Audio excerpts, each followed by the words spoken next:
this guide, you'll learn how to fix TikTok not loading videos on iPhone. Let's get started.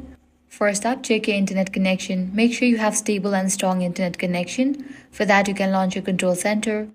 Now enable for the option airplane mode, wait for a few seconds and then disable it. This will refresh your network. Likewise, you can switch between network, Wi-Fi and cellular data. Next thing you want to do is clear cache within the app. For that, navigate to Profile. Click on three bars, go to Settings and Privacy. Scroll down, click on the option Free up space. Now click on Clear for the cache. Likewise, click on Clear for the downloads.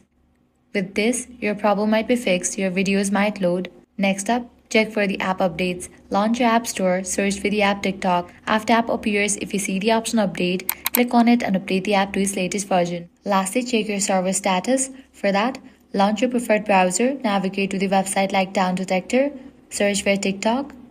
In case TikTok servers are down, there is nothing wrong with your phone or internet connection. It's a server-side issue. So you'll need to wait until the problem will be resolved from the end. And lastly, you can restart your phone. That's it. If this guide was helpful, do not forget to like, share and subscribe.